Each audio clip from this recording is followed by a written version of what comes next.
Hello, mini tigers. It's me, Mrs. B, your school counselor. And today I'm going to be sharing with you the results from our student self-assessment.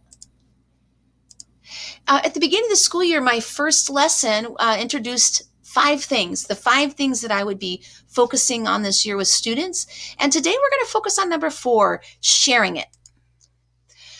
Tools in our building that can help us share things as students for our students, because how school feels in your shoes really matters to us.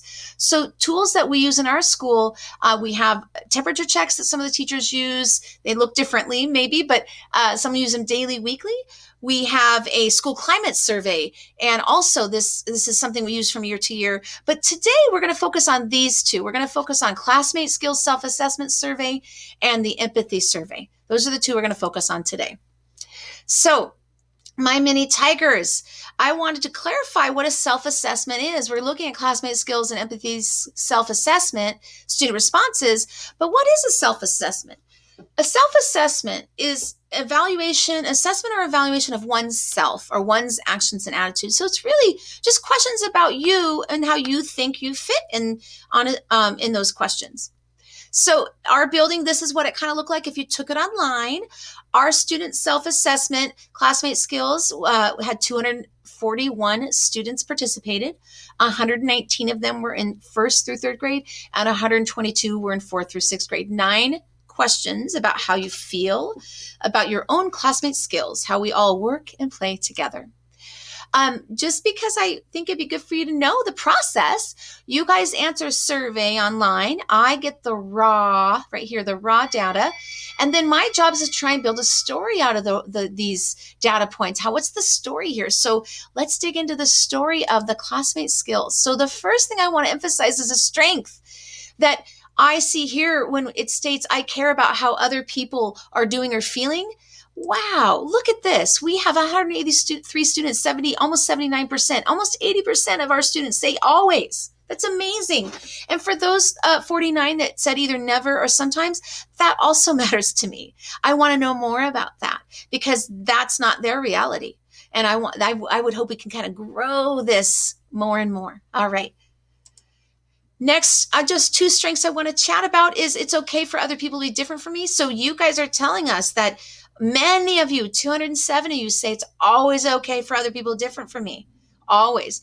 So I would say that there's some folks here that either don't feel the same way or maybe haven't ever experienced that people accepted them. So again, although this makes me excited, I still want to know the story here.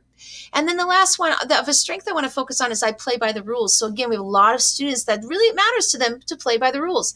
And then we have a few others that for whatever reason they don't, and it might be because they don't feel like others do. So all of these strengths also have these other stories that I'm curious about. Now, here are where you guys told us that you may need more tools. So the first one is, this is a big one, by the way. It's easy for me to tell other people how I'm feeling and what I need. Note this, we had 35 students state never. That's the most in any question of the BOLSA surveys. 35 students said never. So this tells us this is an area where we can kind of increase your tools and your tool belt around how to talk with other people about how you're feeling and what you need. Another area you identified as needing support or more tools in is it's easy for me to work out problems with other people. It is actually, look at that. We notice that for most of us, either never, it's never easier, it's sometimes easy, but not always. So that is another one that we can work with our students on is how to work out problems with other people. Next up is it's easy for me to talk to other kids in my grade. So I also see it's funny. I have 109 that say sometimes, 109 that say always, and 13 that say never. So this is an area that we could keep increasing your tools in on how to talk to other kids in your grade. All right. So strengths or more tools needed. I'm not going to go into these 3 slides, but I'd be actually really curious what your class thought. If this I can win without hurting other people's feelings, if this is seen as a strength or more tools needed. If this, it's okay for me to lose sometimes, is seen as a strength or more tools needed. And then lastly, I enjoy listening to what other people have to say. And again, is this a strength or more tools needed? I'd love to know what your class thinks. Now I'm going to move on to the second survey, which is this one had only 91 students because we had only 4 through 6 participate. This is kind of what it looked like. And it was 6 questions relating to empathy. And again, here's like the raw data and then my story that I try and build of your voice, what you guys told me, and I try and build a story from that. So we've got empathy strengths and empathy challenges. So one to point out the number one empathy strength is that many of you always or most of the time care about how others feel.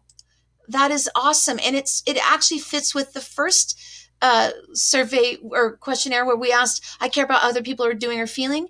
I want you to recall that we had a large amount of you, 78.9%, that yes, you do care all the time, always about what people are doing or feeling. And then look at this. In this one, we also have another 82.4% who are stating always or most of the time care about. So I just want you to know this is a strength because we are a very caring school. All right. Another strength, I can usually tell when someone is sad. There's a lot of you, and I want you to remember this. I see that we have 60, 71, or I don't know, whatever the amount is. A lot of us feel that we either always or sometimes can tell when someone is sad. Okay. Next strength that you identified is it's so easy for me to check on someone who feels sad, that it's easy. And notice this, not really or sometimes. We do have a lot of students that say it's not always, but we do have a lot of you, 68 of you, that feel like most of the time or always I could. And then here's where you guys identified it where we could use some more tools. People seem to notice when I'm sad. Now, remember before we identified that we did notice when people are sad by quite a bit. But now when you look at always and most of the time, meaning people always notice when I'm sad or most of the time notice when I'm sad, notice how those numbers go down. So this is fun for me because we can work with this. How can we notice when others are sad and how can we let them know that we notice? Another area for some tools needed, you stated, was others seem to care about how I feel. So again, we self-identified that I care about how others feel quite a bit, but note here that we're kind of a little bit spread out, that we do have some students that feel like, well, others don't always seem to care about how I feel. So there might be ways we can learn how to show that more. And then others check on me when I'm feeling down. We all need tools here. Here is where I think we need the most amount of tools, is checking on others when they're feeling down. It's hard to do that. It's a little risky even sometimes. So I want to kind of wrap this up because I want to keep this short. So I just gave you a little beginner of what we have going on here to begin with sharing it. But I want to be able to come and teach your classes and dig in some more. Here again were the tools that you guys used.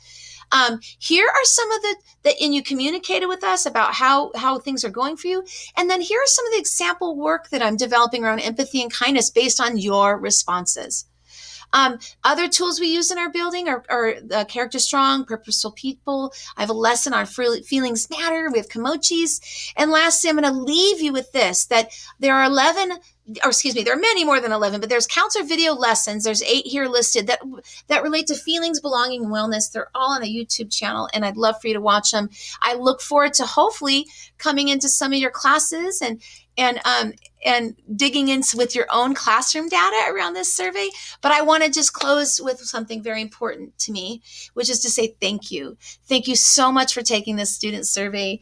Thank you so much for taking the time to listen to this. And I'm so pleased that I live and work in a building where so many people care about other people's feelings. Have a great day.